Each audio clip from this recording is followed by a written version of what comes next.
সবাইকে আন্তরিকভাবে স্বাগত। আমার আজকের আলোচনার বিষয় যে আপনার ভিতরের শক্তিকে অর্থাৎ অন্তর্নিহিত শক্তির সাহায্যে আপনি আপনার ইচ্ছা শক্তিকে পরিচালিত করুন।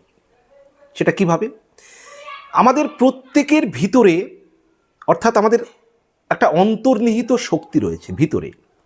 সেই শক্তিটিকে আমরা প্রায় মানুষ কিন্তু চিনতে পারি না, বুঝতে পারি না, জাগ্রত করতে পারি না।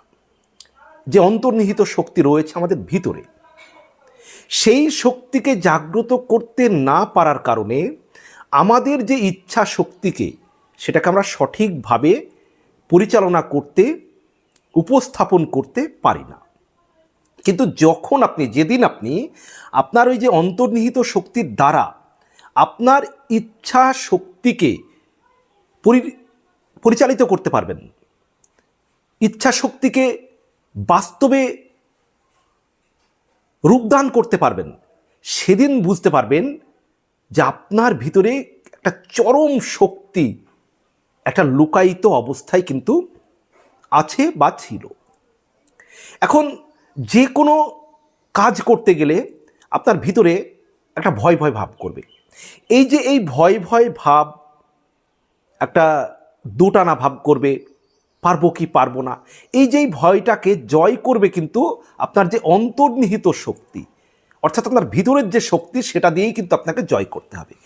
সেটা দিয়ে এই যে আপনার ভিতরে একটা দোটানা ভাব, পারবো কি পারবো না, সফল হব কি সফল হব না, ব্যর্থ হব না সফল হব, লোকে কি বলবে, এই যে ভাবনাগুলো, এটা আপনার অন্তর্নিহিত শক্তিকে যদি আপনি জাগ্রত করতে পারেন তাহলেই আপনি এটাকে জয় করতে পারবেন এবং তার দ্বারা আপনার ইচ্ছা শক্তিকে আপনি পরিচালিত করতে পারবেন।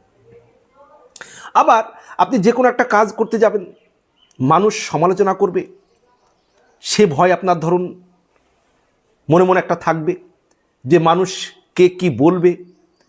এই ভাবনাগুলো যদি আপনার অন্তর্নিহিত শক্তিকে আপনি জাগ্রত করতে না পারেন তাহলে আপনি দুর্বল হয়ে যাবেন।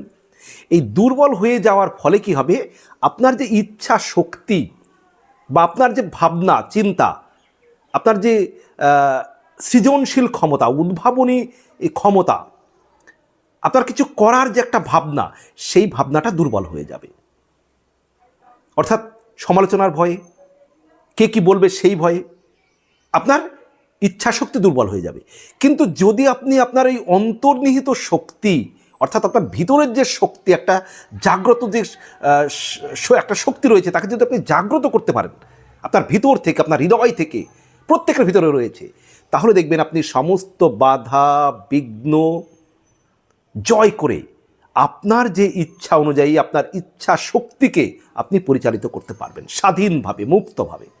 আর যতদিন আপনার ভিতরের শক্তি বা আপনার ইচ্ছা শক্তিকে আপনি জাগ্রত করতে না পারবেন, আপনি বাইরে যে যতই আপনার সঙ্গ দিয়ে সাপোর্ট করুক, আপনি কিন্তু সমালোচনা হলেই দুর্বল হয়ে যাবেন, কে কি বলবে সেই ভয়ে দুর্বল হয়ে যাবেন, আপনি পারবো কি পারবো না সেই ভয়ে দুর্বল হয়ে যাবেন, একটু ব্যর্থতা আসলেই আপনি হতাশ হয়ে পড়বেন।